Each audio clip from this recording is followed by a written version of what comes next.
Hello and welcome to my tech farm. My name is Igor and I have a laser engraver review in this video.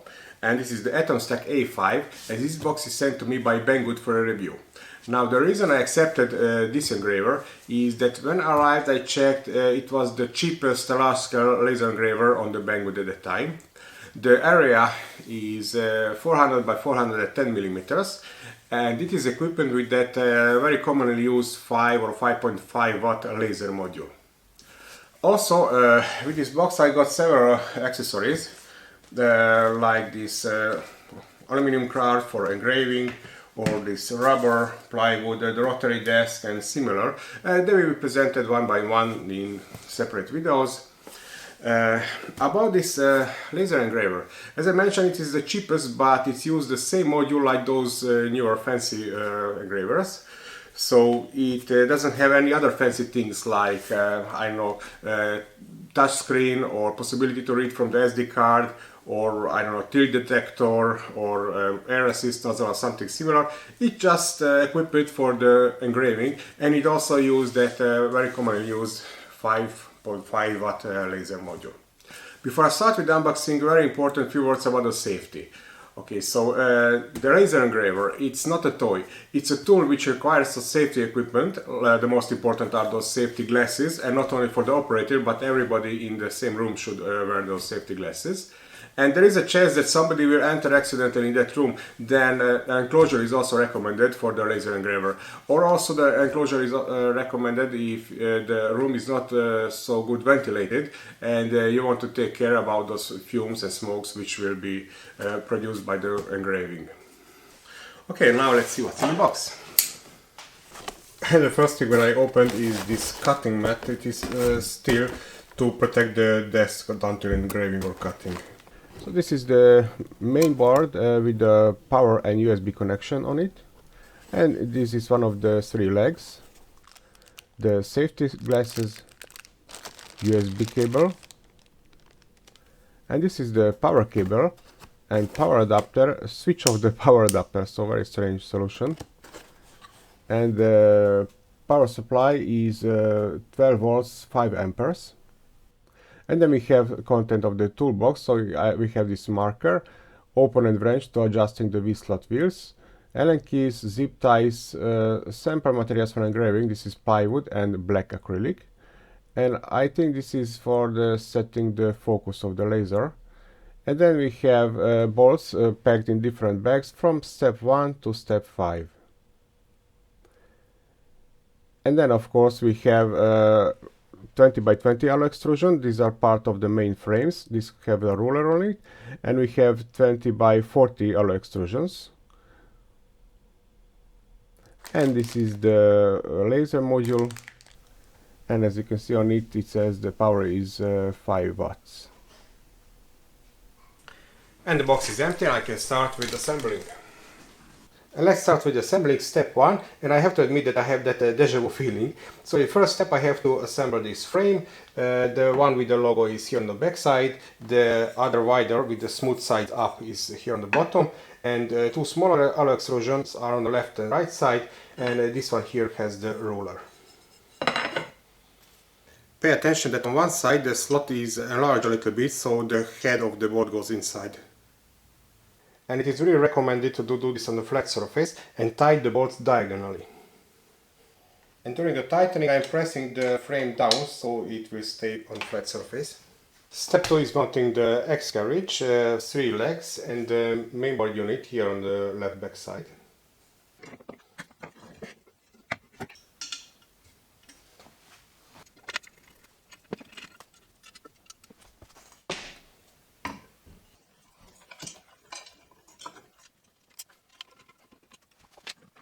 Step 3 is installing the timing belts on both sides. So below the wheel, around the pulley, and below the second wheel again. End of the timing belt will be locked with this T-nut. And same on the other side of the timing belt, but don't forget to pull it to make some tension on the belt. Installing the cover.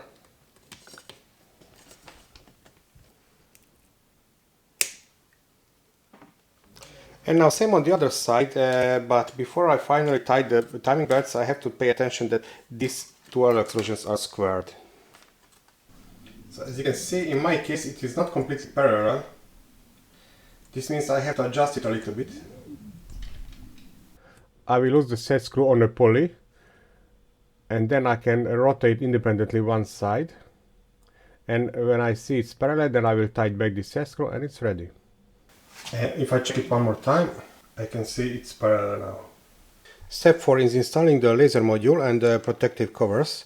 This is the back side of the module, and it goes on these holes with these two bolts from the back side.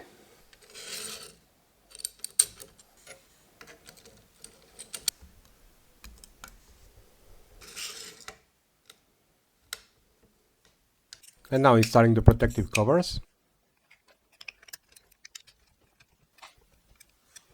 Step 5, installing the limit screw and tightening the V-slot wheels.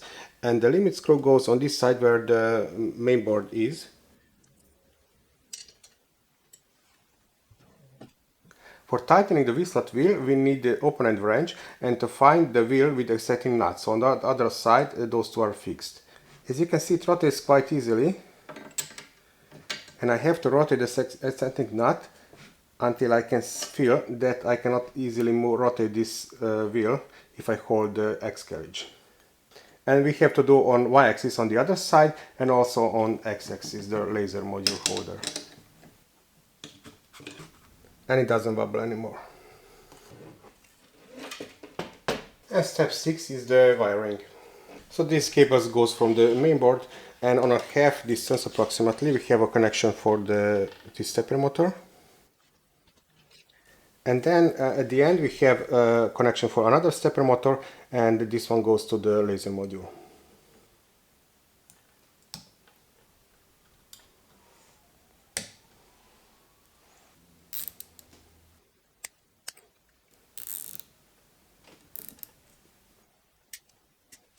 And just quick check that the cables are long enough, because this module has to reach any point inside this square.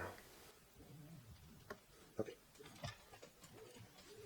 To make this laser engraver operate, I have to connect it with my laptop, and I will use the LaserGRBL, which is a free software, but it is available only for Windows. For the Mac or Linux users, they have the option to use the Lightburn, which is not free but more advanced software. I'm connecting the USB cable and the power supply, and connecting the USB cable with my laptop.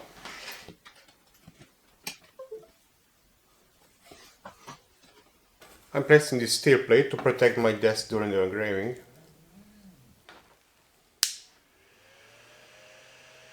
So this is the working area of the LaserGRBL, and first I have to install the driver if not installed already, so by clicking only this menu point, and then I can choose the COM port and the bulbs, and if everything is okay I can click on connect, and if everything is okay then I can, oh, it's already unlocked, I can try to move the laser engraver and it's working.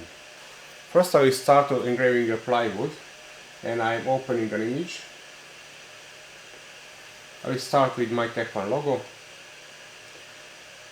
and I like to do this vectorize, which will only engrave the outlines. Next, now selecting the speed and the strength. So M3 is the constant power for cutting, and M4 is the dynamic power which varies the strength of the laser. So always when engraving I will use M4, when cutting M3. So M4. And on plywood I usually engrave on 1000 millimeters per minute on full power. Let's choose a size, let's say 20 by 20 millimeters. Create. And first I will check the boundaries.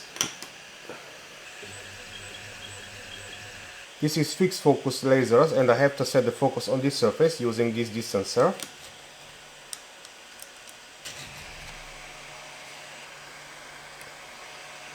And now the focus is set to top of this surface.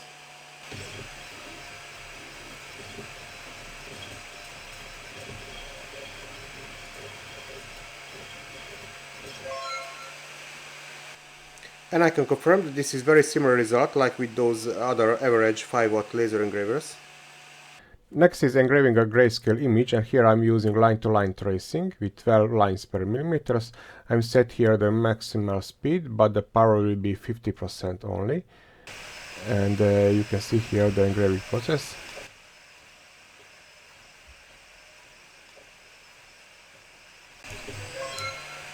And it was finished in 9 minutes. And this is the result. Next is testing the cutting. This is 10 by 10 millimeters square, and I'm setting the speed to 100 millimeters per minute, M3. So the next test is cutting the plywood. This is 2 millimeter thickness, and it is very good practice to raise it. In that case you can see the laser on the other side if it cut through or not. But this is only 2 millimeters, so it shouldn't be the problem. When it go through, oh, it fall out. You can see the part is cut, and but air assist would be very useful here, or maybe some desktop fan to blow out. You will be cleaner edges of the cutting. And this is 3 millimeter plywood. Let's try to cut this one. I will use a desktop fan to see if I can get a cleaner cutting.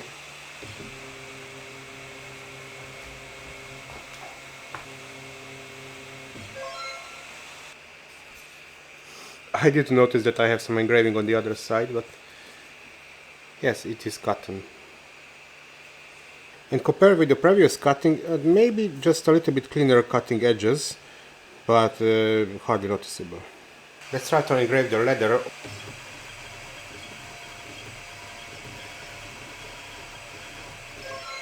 So this was on 30% power maximal speed, 100% power maximal speed, and this one was on 50% speed and maximal power. Now let's try to cut this almost 3 millimeter black acrylic.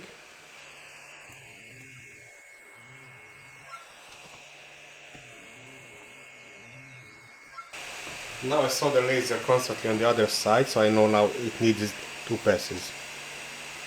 So very nice sharp cutting, 100 millimeters per minute in 2 passes. And just important to mention, the transparent acrylic cannot be cotton. Let's say you want to create business cards from some cardboard which cannot fit in your 2D printer. Let's try to engrave here and to see how can we cut this.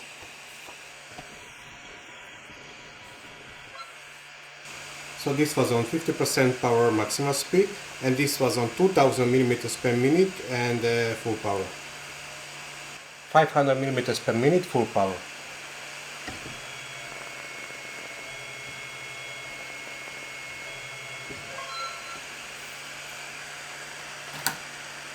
And I got this marker in a package, and I'll try to engrave or etch this stainless steel. 100 millimeters per minute full power.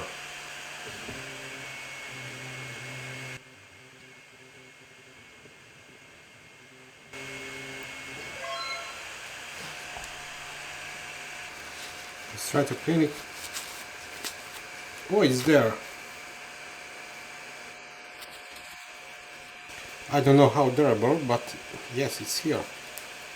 Let's try to clean it with isopropyl alcohol.